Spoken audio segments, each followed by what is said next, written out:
आज हम बात करने वाले हैं विवेकानंद के ऊपर।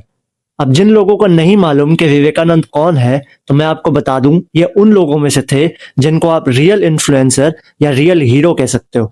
अब विवेकानंद उन लोगों में से थे जिसने इस देश की जितनी मुसीबतें हैं, जितनी तकलीफें हैं, उसे उस समय में बता दिया था कि किन किन तकलीफों से देश गुजरने वाला है। और इंसान की साइकोलॉजी कि आज का इंसान जो है वो अपने आप को इंजॉयमेंट के चक्कर में कैसे खराब कर रहा है, कैसे वो फालतू की चीज़ों में फंस कर अपना टाइम बर्बाद कर रहा है और अपने आप को जहां उसको होना चाहिए था, जो उसकी पोटेंशियल होनी चाहिए थी, वहां तक वो पहुंच ही नहीं पा रहा है। अब पता नहीं क्यों मेरे दिमाग में आज विवेकानंद का टॉपिक आया, तो मुझे लगा इस पर बात करनी चाहिए।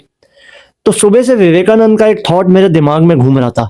शायद वो आप लोगों ने भी सुना होगा कि the world is the greatest gymnasium where we came to make our self stronger. अगर हिंदी में बोले तो ये दुनिया एक सबसे बड़ा जिम है जहां पर हम आए हैं अपने आप को मजबूत बनाने के लिए।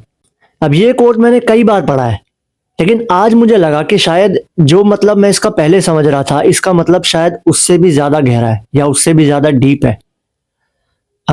जैसे यहाँ पे विवेकानंद ने कहा है the world is the greatest gymnasium. उन्होंने पूरी दुनिया को जिम बताया है जहां पर हम आते हैं अपने आप को मजबूत बनाने के लिए। जैसे आप जिम में जाते हैं, एक्सरसाइज करते हैं, डंबल्स उठाते हैं अपने मसल्स को मजबूत करने के लिए, वैसे ही उन्होंने पूरी दुनिया को एक जिम से कंपेयर किया है। तो यहाँ पे असल दुनिया में जो एक्सरसाइजेज हैं वो है हमारी डिफिकल्टीज, जो हम मुश्किलें फेस करते हैं, जो हम चैलेंजेस एक्सेप्ट करते हैं, और जब हम उनको कंप्लीट करते जाते हैं, उनको पूरा करते जाते हैं, तो ऑटोमेटिकली जो है हमारा एक लेवल बढ़ता जाता है, हम मजबूत होते जाते हैं और स्ट्रांग बनते जाते हैं। तो इंसान जिम क्यों जाता है? फिट रहने के लिए, या तो मसल्स बनाने के लिए, अपने मसल्स को स्ट्रांग करने के लिए।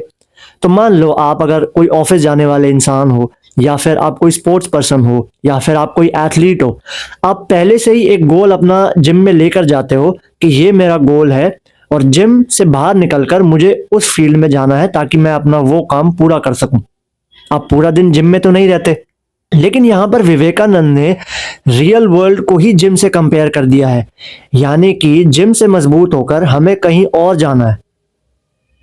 तो पहले ये थॉट मुझे इतना डीप नहीं लगा, लेकिन आज अचानक मुझे लगा कि ये थॉट जितना सिंपल दिखता है ये उतना सिंपल है नहीं, ये उससे कहीं ज्यादा डीप है।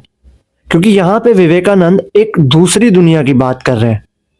अगर आप मान लो कि जैसे एक इंसान इस दुनिया से जाता है, इसका मतलब शरीर उसका खत्म हो गया, शरीर उसका जला दिया गया या दफना दिया गया, जो भी है, उसके बाद वो कहाँ जाता है? जैसे जब एक इंसान इस दुनिया को छोड़ के जाता है, तो आपने सुना होगा कई लोगों के मुंह से कि वो अपनी एक अनंत यात्रा पर निकल गया। तो वो जो एक एंडलेस जर्नी है, वो जो एक दूसरी दुनिया शायद है, विवेकानंद उसके बारे में बात कर रहे थे।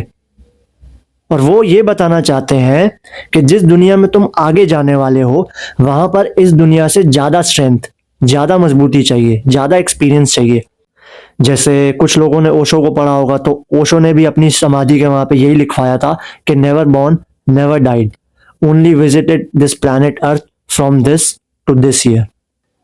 तो ये अनंत यात्रा मतलब जो एंड हुआ है वो एक तरह से शरीर का हुआ है, हमारा नहीं हुआ।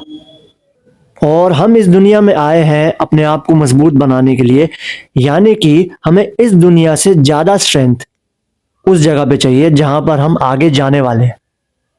अब मुझे नहीं पता ये वीडियो कौन देखेगा, लेकिन जो भी अगर ये वीडियो देख रहा है और शायद उसे लगता है कि हाँ हमने भी ऐसी चीजें एक्सपीरियंस की हैं, हमारे भी ऐसे सवाल हैं, तो हम डिस्कस कर सकते हैं। आप कमेंट सेक्शन में बता सकते हैं कि आपके क्या थॉट हैं इस पे।